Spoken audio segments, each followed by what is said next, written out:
بسم اللہ الرحمن الرحیم۔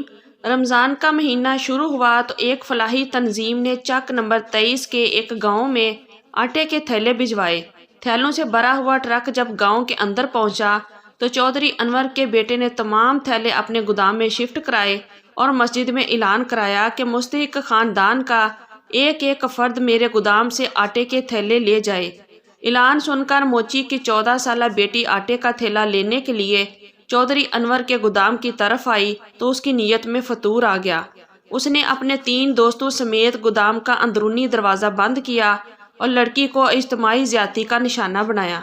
لڑکی کی چیخوں کی آواز کو چھپانے کے لیے گودام کے اندر ٹریکٹر پر انہوں نے بلند آواز میں ایک قوالی لگا دی تاکہ کوئی بھی لڑکی کی آواز نہ سن پائے۔ گودام کے باہر لوگوں کی لمبی قطار موجود تھی جو مستحق تھے، لیکن گودام کا دروازہ بند تھا اور ٹریکٹر پر میوزک بھی چل رہا تھا۔ لوگوں کو کچھ سمجھ نہیں آ رہا تھا کہ ان کے ساتھ کیا ہو رہا ہے۔ اچانک میوزک بند ہوا تو انہیں پتہ چلا کہ وہ بچی آج بھی ذہنی طور پر اب نارمل ہے۔ کبھی کبھار اپنے سکے باپ کو دیکھ کر بھی سہم جاتی ہے اور اپنی ماں کے آنچل میں آ کر چھپ جاتی ہے، جبکہ کبھی کبھار وہ کسی غیر محرم اجنبی شخص کو دیکھ کر مسکراتی ہے، جس بنا پر سمجھدار آدمی تو سمجھ لیتا ہے کہ وہ دماغی طور پر مکمل صحت یاب نہیں ہے۔ زیادہ تر ہوس پرست انسان اسے بدکار چالو لڑکی سمجھتے ہیں اور اپنی ہوس مٹانے کا پروگرام ترتیب دینے لگتے ہیں۔ لڑکی کا فرضی نام حمیرہ عثمان رکھ لیتے ہیں۔ اس وقت حمیرہ کی ماں میری والدہ کے سامنے بیٹھی رو رہی تھی۔ جب میں گھر میں داخل ہوا تو اس نے مجھے دیکھتے ہی دوپٹے کے پلو سے اپنے آنسو صاف کرنا شروع کر دیے۔ میں نے اپنی ماں کو اپنے سینے سے لگایا اور ان سے رونے کی وجہ پوچھی تو اسے پہلے کہ میری ماں مجھے کچھ بتاتی، انہوں نے حمیرہ عثمان کی والدہ کو گھر سے چلے جانے کو کہا۔ وہ خاتون اٹھ کر اپنے گھر چلی گئی۔ پھر میری ماں نے مجھے اپنے سامنے بٹھا لیا اور کہا کہ اس لڑکی کا والد 1.5 لاکھ روپے کے ایڈوانس کے عوض اپنی بچی کو کسی وڈیرے نواب کے ہاتھوں گھریلو کام کاج کے لیے بھیج رہا ہے۔ حمیرہ عثمان کے ساتھ 2 سال پہلے ایک حادثہ پیش آیا تھا۔ یہ ان دنوں کی بات ہے جن دنوں میں ملک میں آٹے کا شدید بحران تھا۔ ایک وقت کی روٹی کے بدلے غریب لوگوں کی عزت خریدی اور بیچی جا رہی تھی۔ انہی غریب گھرانوں میں سے ایک گھرانہ حمیرہ عثمان کا بھی تھا۔ ایک دن اس کا والد سخت بیمار تھا۔ در حقیقت وہ بیمار نہیں تھا، بلکہ اسے بھوک نے اتنا لاغر کر لیا تھا کہ اسے بستر سے اٹھنا ناممکن ہو رہا تھا۔